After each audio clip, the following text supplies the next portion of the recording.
and migration.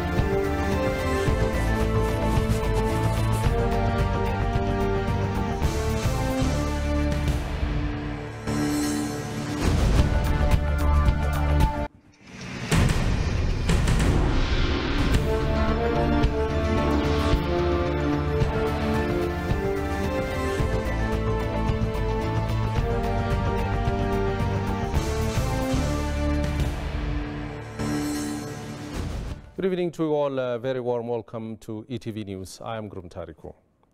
Prime Minister Abiy Ahmed is currently attending the International Conference on Development and Migration in Rome, Italy, the office of the Prime Minister confirmed. Given its strategic position in the Horn of Africa, Ethiopia is a source, transit and destination of migration, PM office said.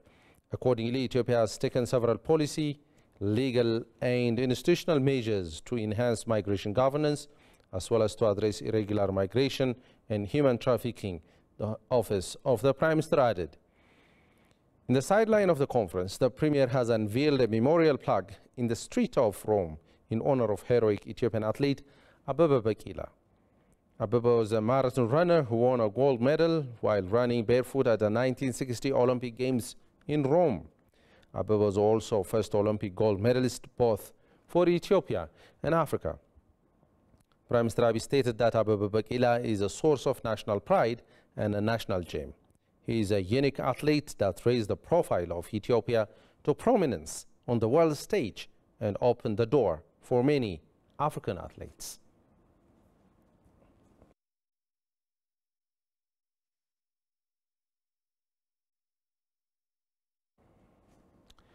Wang Yi, a member of the political bureau of the Communist Party of China, Central Committee and director of the Office of the Foreign Affairs Commission of the CPC Committee, recently met Ethiopian Prime Minister Abiy Ahmed Ali in Addis Ababa and held productive discussions with the country's Foreign Minister, Dammaka Makonnen. The visit paves the way for more constructive cooperation in a diverse range of fields spanning digital economy, green development and agriculture. It also reinforces the significance of stronger China-Ethiopia relations to the global south, where cooperation is a recurring priority for both Africa and Beijing. A comprehensive strategic cooperation partner, China and Ethiopia, have come a long way. Both sides have exerted positive influence to consolidate key regional and cooperation mechanisms in Africa, including the Forum on China-Africa Cooperation and the Belt and Road Initiative. Ethiopia has also treated its time and tested relationship with China as a catalyst for stronger Sino-Africa relations. Nearly 2 decades onwards, China remains clear in its assurance to Ethiopia that no political conditions or geopolitical self-interest inform its engagement in the region, and the latter's recognition of China's support during internal conflicts scores that symbolic home. The present visit signals stronger momentum for business and investment opportunities on both sides.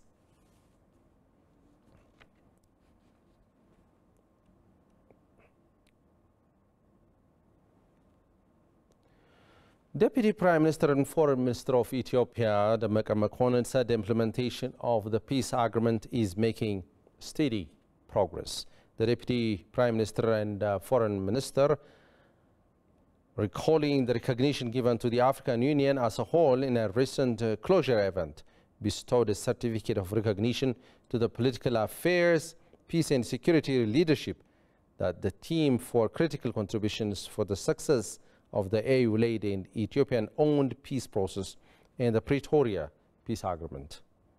Speaking on the occasion, Dammaka said the implementation of the agreement is making steady progress and the government is committed for its full and timely implementation. With the support and contribution of the AU, the remaining tasks will be realized, he added. Ambassador Bankole Adoye, Commissioner for Political Affairs, Peace and Security, on his part expressed his gratitude on the recognition for the success of the Pretoria peace agreement. The conflicts in some other African countries can also be resolved, taking a leaf from Ethiopian experience, he said.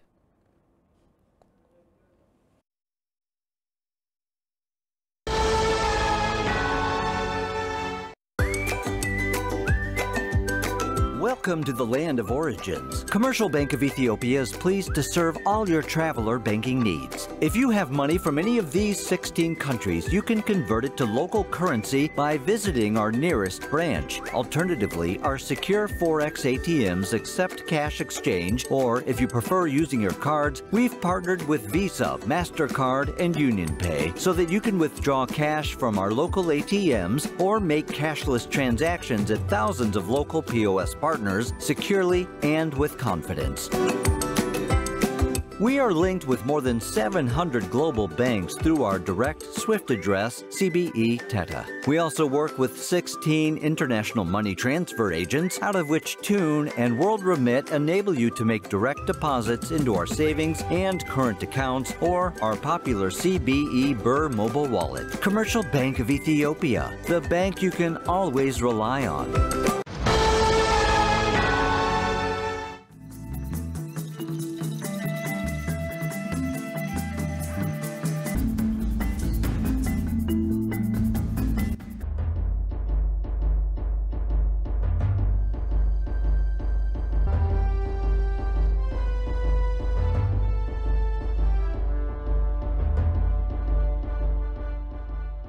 አንድ ሰው ቆርኪ ገደለ ሰው አንድ ሰው ገደለ እንደገደለ ነው እኛው ሰው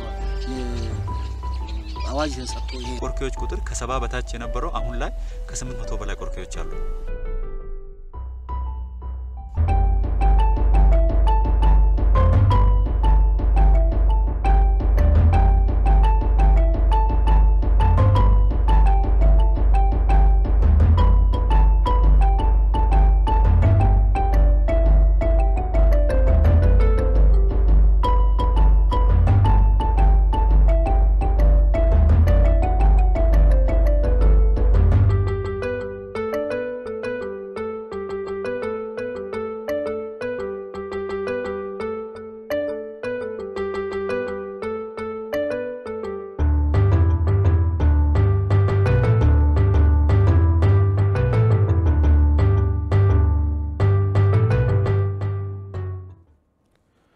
Welcome back, and you are watching ETV News.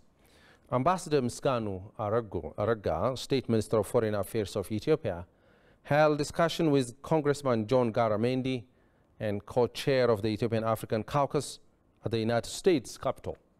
Ambassador Misganu thanked Congressman Garamendi for his continued friendship to the people and government of Ethiopia and briefed him on the progress in the implementation of the Pretoria Peace Agreement, peace consolidation works, and the need to support post-conflict recovery and rehabilitation efforts in Ethiopia. According to FBC, they also exchanged views on national, regional, and international issues of common interest. Garamendi appreciated the tremendous achievements in Ethiopia and promised to remain a strong advocate for the revitalization of the strategic partnership between Ethiopia and the United States of America.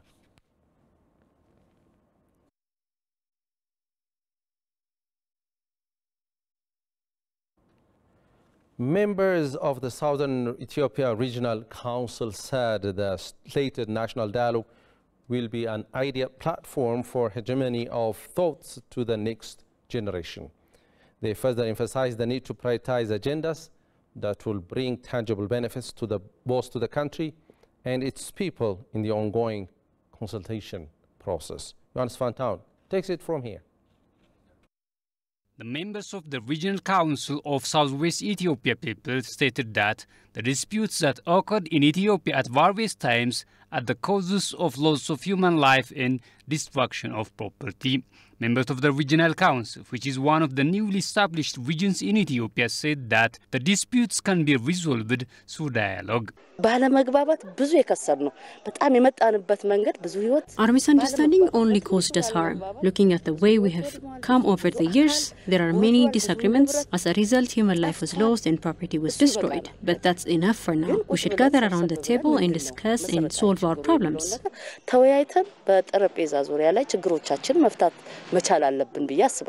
Everyone should trust and help the established commission. When it is said that there is a national consultation, many people seem to be ready to talk about what happened to them, but they also want to be ready to listen to those who have been hurt like them. The result of this whole process is not one that harms one and benefits the other, but it benefits all of us. The members of the council added that without understanding the integration on national issues, it is not possible to achieve the development of the country. Many people are excluded from development activities during conflicts. As a result, we face many problems. Loving the country should be expressed through action. The national consultation, which is expected to be held in Ethiopia and where various activities have been carried out, will create favorable conditions for creating a generation that believes in the supremacy of ideas and free from hatred, according to members of the council. I think starting this consultation process will be very important to show the value of discussion to the future generation and the benefits of unity. The members of the council stated that the national consultation process should be carried out in a manner that takes into account the national unity.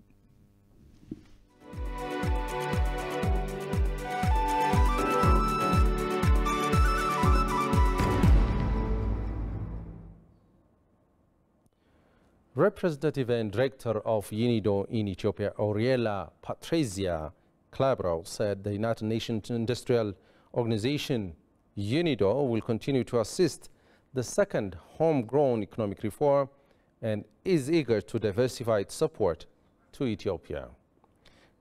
Clabro told the Ethiopian News Agency that the reform plan has been quite new when compared to the GTP plan that was implemented in the past. The representative noted that she was encouraged by the results, even if the Ethiopian economy has been facing a lot of challenges in the last 4 years. Elaborating on the challenges the country has been facing, Clabro said foreign currency and inflation still needs to be fully addressed. The representative also said that UNIDO is looking forward to supporting Ethiopia's efforts in the areas of tourism and digitalization, among other sectors. She pointed out that there are certain areas that need some correction on the macroeconomic level, especially to put some balances in place for inflation and foreign currency. Moreover, the representative pointed out that there are opportunities, particularly from the private sector.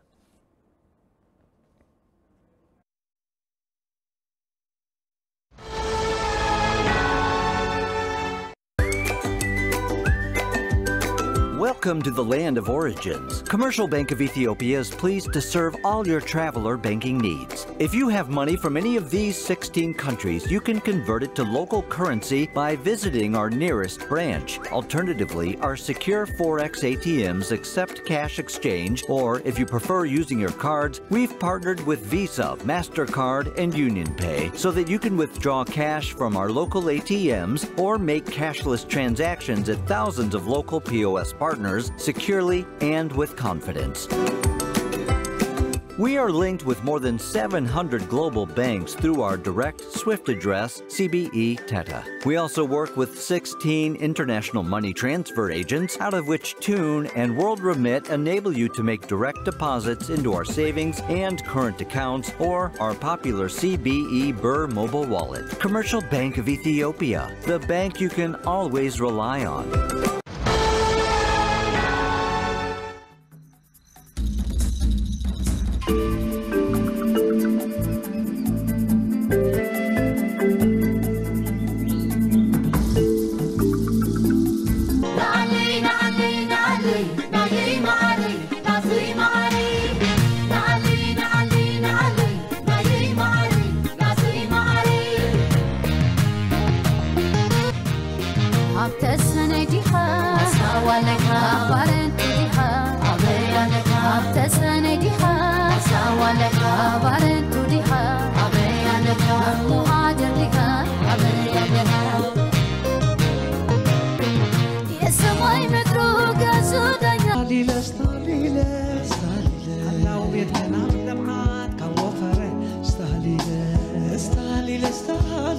It's not that bad.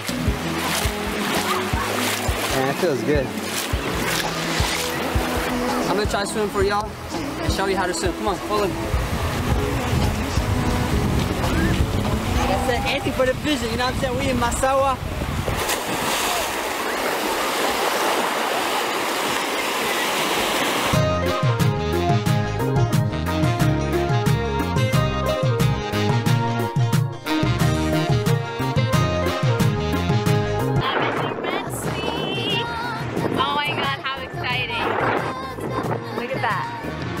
Beautiful. I'm so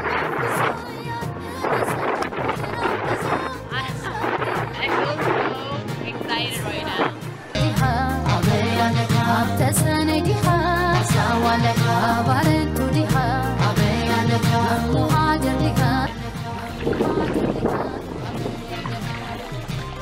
We have like the whole island basically to ourselves. Like there's hardly nobody here. It's so clean. Like, literally.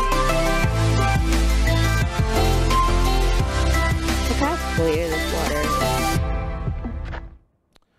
And finally, giraffes in Kenya and Tanzania could be at great risk after researchers found a species that subdivided and made breeding less likely. The Great Rift Valley through Kenya and Tanzania prevents the giraffes from exchanging genetic materials. And it's not the only challenge facing them. Tigis has the following from Africa News. Already endangered Maasai giraffes are even more at risk than previously thought. According to researchers from Penn State University in the US, a valley running between Kenya and Tanzania means the species have divided into two groups which have not interbred in more than 250,000 years. So two separate species are both at risk. Interbreeding is of great significance as it enhances genetic diversity, thus shielding small population from diseases. The researchers analyzed high-resolution satellite data in a bid to identify the route that the giraffes might have used to potentially climb over, but they did not find any report of the giraffe doing so. Douglas Kavanagh, genetics and evolutionary biologist at Penn State University, explained why this might be worrying. What we now know is that the 35,000 giraffe are actually split into two. So there's no more than, probably 20,000 giraffe on either side of the escarpment. And that's really worrying because the total number of Maasai giraffe is also was known to be very small, and the International Union of Conservation of Nature, the so-called IUCN, had declared the Maasai giraffe to be a threatened species. But this actually makes things even more concerning and worrying, is that as the population gets really, really, really small, then that increases the probability that individuals that are very closely related to each other will breeding with each other. And that can lead to what's called inbreeding depression. And that can go into a tailspin and the species can completely collapse. The Great Rift Valley through Kenya and Tanzania prevents the giraffes from exchanging genetic materials. And it's not the only challenge facing them. Its population has declined over the last 3 decades from 70,000 to 35,000 individuals in the wild, thus leading to its classification as an endangered species by the International Union for Conservation of Nature. Some of the things that we've seen even in parks, like Tsavo, Amboseli, where we're losing trees, the tree cover, so giraffes are getting out of the park. And where they are moving into, they're actually on community land. So conflict continue increasing. Fewer giraffes means other species also suffer, and conservationists are now campaigning for a giraffe poaching ban. I do know that our regulations, policy, giraffe was not classified as endangered species. So it is the time the policymakers craft the wildlife policy, craft a policy immediately or as soon as we can to put those animals there.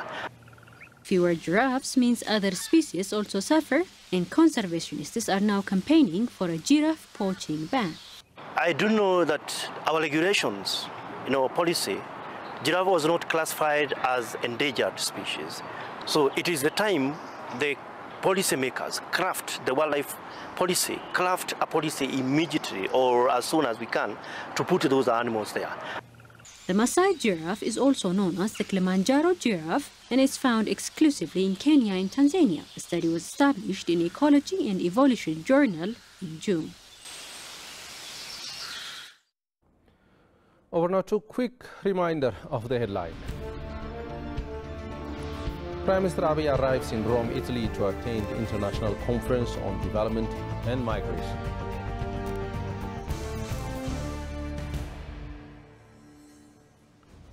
Well, you have been watching ETV News. Thanks for your company and have a great time.